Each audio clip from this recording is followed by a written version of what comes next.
your approach. The approach gotta be more gorilla on it.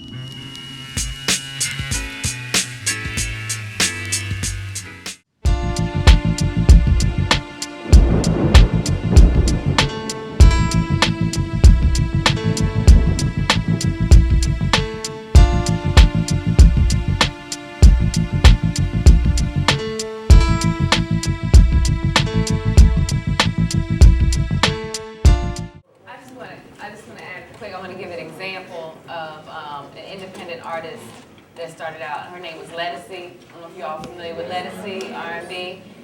In DC, Lettucey sold 30,000. Do you understand? Like, if she sold her CD for $10, that's $300,000 that she got for selling her CD in DC. So, you know, artists signed to label aren't making that type of money for selling 30,000 records. That's why they're laughing.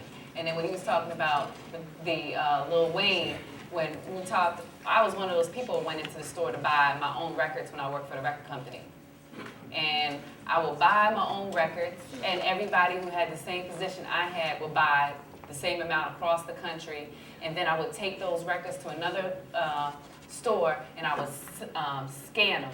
So they would look like record sales, and I would take my records back, and then I would give them to another store so they could sell them. So I would sell that record 3 times, but I was the one that bought it. You understand? And so then y'all are looking at the chart numbers, getting excited, like, ooh, it's hot, it's hot. And like all the while, the record company is like, yeah, it's hot, because we bought it, and then we charge it back to the artist. So they paid for it. That's called the power of brainwash. That's what you don't realize. That's the power of brainwash. The same way you hear a record on the radio. You might have, like a lot of y'all sitting in the audience saying, I got a song that's better than that's on the radio. But you don't have the power of brainwash. And you got to realize that's a big game because it's a business. To these people, they're the real deal. They got the money to put up to make the record pop. And I done sitting, you know, I'm sitting always saying, and that's what a lot of artists be griping about once they get a deal. Because if they don't put the money behind to make your record, then you're in trouble. You're just another record out there. Can I ask you a question? Who gets the money? I always told them, let me tell you something, this is what I always told them. Anybody that go and get a big deal, if somebody tell you, hey, I'm going to put up $1 million in your, breaking your record. I'm like, man, give me the $1 million. I break my own record. Because you're probably not going to ever receive that money back, ever again. You know, you thinking, oh, I got $1 million budget. But at the end of the day, that going on charge back from your record sale, from your money. Right. So at the end of the day, you're like, damn, I'm about to get $1 million out now, but you know you owe us $1 million because we had. Yeah. But let me tell y'all something what was crazy, right? I was with Universal at one time. It was me, Nelly, Baby, and Puffy all on this label at the same time, and we all had a record coming out. The same time. So let me tell you what happened, right? And I try to tell these boys this, what was going on, but you know, they was like, Pete, man, you know, they got this and we got that or whatever. So I said, look, we all got a record coming out. I know my record hot in the South and it's gonna take from there. So I said, they told me at the label that it was gonna cost us $2 million to promote my record. So, and I'm looking at Chuck, I'm saying $2 million to promote my record. Man, I started out selling my records at the trunk of my car, and I got records out there, people, but I got an audience. So, and I asked Babe, I said, man, how much they charge you to promote your record? We never thought about it. He said, man, they charged me $2 million. So I called Puff, I said, Puff, how much they charge you? $2 million to promote this record. Then I said, Nell, how much? So I said, who is taking our records to the radio station? It was one guy. So you know me, I'm from the street. I'm like, dog, look, okay, you told me $2 million to promote my records. So I figured like this here, you get 500 from him, 500 from me, because the same guy is flying to the radio, so we got the radio. So I asked him, I said, no. I'm gonna just give you your money back, but that's between, nah, man. So I'm telling them, I said, man, how many plane tickets you taking to go promote my record? You know, because you promote their record at the same time. Can you just bring them my record when you go in there? You know, I like to save, I'm trying to save some money. So the guy, it don't work like that.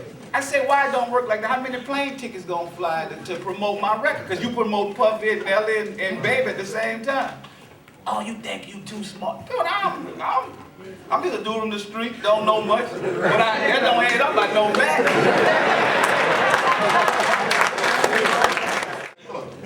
For a person that's writing a song, getting their rap on. Yes, sir. Number one, the first question is like, gotta be like, dude, who you talking to? And then most times, well, I want cats to hear me. Who? Cats like myself. How many people do you listen to that you never heard of before? They'll tell you none. So this gotta kind of like almost like reposition and rewire the point of view even down to when people just write a song, and then when they write a song that's positive, how much help does it get from the community? If it don't make the radio, can it get in the school? And can the school budget pay that person just like it would pay that school book author that goes automatically in the school? You know, if these things don't get rewired, then you know what? Things are in vain. And we hope that, you know, at least what Barack Obama has brought to the table, he elevated the language that we all feel that we can kind of aspire to and feel like, you know, we ain't gonna be corny. He brought this thing up to a level like that, but at the same time, can the community back somebody trying to do the right thing? Yes. The reason you have somebody coming out from all parts of the country trying to get sick with it, really crazy with it, because the only way they can get noticed is the shock effect. They say if I go a good route trying to be a paper boy or whatever, I get no sales, I get no love, and I'm a buster at the end of the day. But if you see guaranteed, if record sales are null and void out, and you see somebody out there and they got a song that goes to 455 schools in 3 states, and that person's riding around in a Bentley, that changes everything. Because all of a sudden people are like, yo, he's got a song in the school system talking about black history. Yeah, word. Already, I did an interview for the Washington Post last week. A Jewish woman asked me, said, Chuck, what is it all of a sudden with all these Barack Obama songs coming from the rap world? I said, they got a topic. But the topic got to get back. And I'm saying that before each of y'all take a pen to the paper, if you know it's going, you can't shock people no more in 2009. No, you can't shock people. You got to really seriously know who you're talking to. And you know, from any hardcore rapper out there or whatever, you still writing 12. If you're writing 12 songs, come up with at least 5 different conversations. Like if you got a daughter, would you talk to your daughter the same way that you talk to your own? So to the 2 songs, actually, are they going to be the same 2 songs? Or are they going to be 2 different levels of rhyme? You got one when you talk to your mom. You got one talk to you about your missing dad or your community. Or then you got something where you squabbling over here. Or you got some problems, some issues over there. I mean, come on, we don't need 900 million dead homie songs with Ice Cube's name. But you can talk to that effect. Once, maybe twice. So I would tell everybody, yo, you making a song, you making 12 tracks, you know, work on your diversity in your song, right? Know who you talking to, and dare take some chances. And on the second end of that, the community gotta back the support, the good road, just as much as the retail will support the bad road, which they ain't supporting no more. You gotta figure that out.